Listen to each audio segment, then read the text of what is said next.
تو ان کی بایوگرافی اور یاسین ملک صاحب کی بایوگرافی نے مجھے جو ہے نا بڑا ہی جذبہ دیا، موٹیویشن دی۔ آپ کو کیا لگتا ہے آپ کا تعلق ماشاءاللہ یہ پیچھے جو بیک گراؤنڈ میں سینری نظر آ رہی ہے راج مال سے، تو آپ کو تصنیف کی طرف آنے میں آپ کے اساتذہ لوگوں کا بھی کچھ کردار ہے؟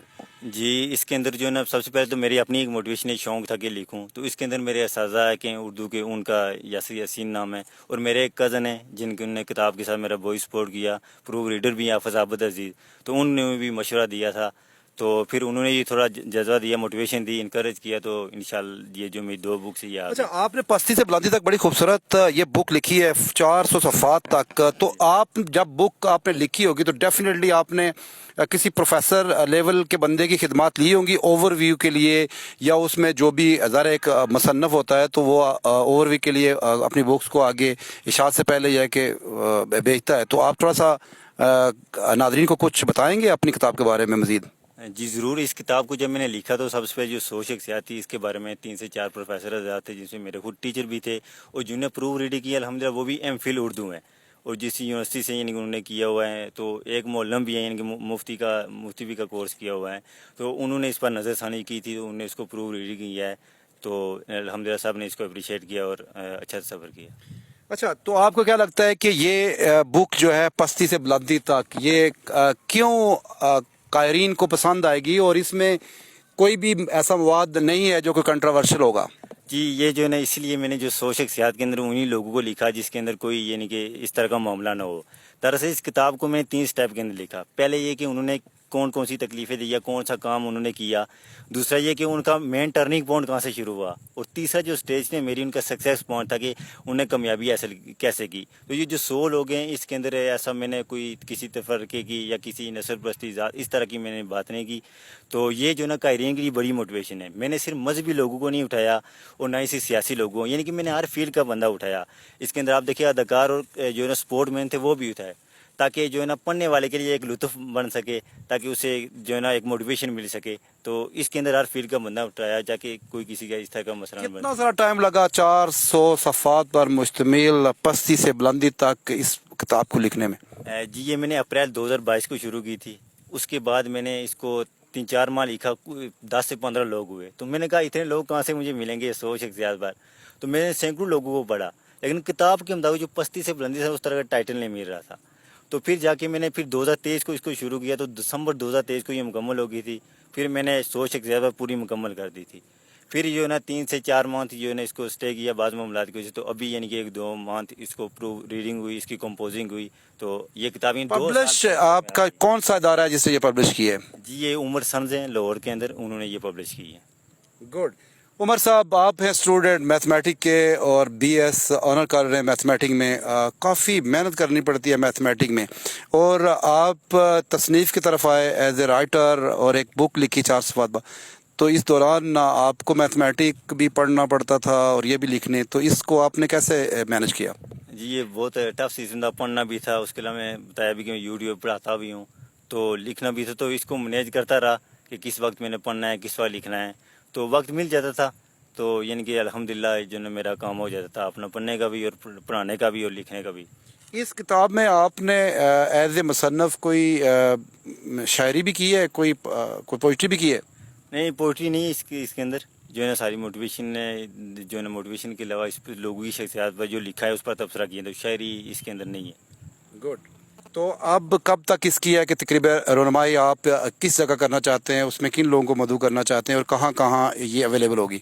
جی انشاءاللہ کوشش کریں گے ایک ہفتے کے اندر اندر ہو جائے، تو انشاءاللہ وہ اس پر ڈیسائڈ کریں گے کس طرح کے لوگ ہوں گے، اور کشمیر کے اور کوٹلی کے سب کتب خانوں پہ یہ اویلیبل ہوگی؟ جی انشاءاللہ 3 سے 4 کتب پر میں نے بک رکھی بھی ہوئی ہے، تو یہ کتب انشاءاللہ شاپ جو ہے؟ جی وہاں پر ہے۔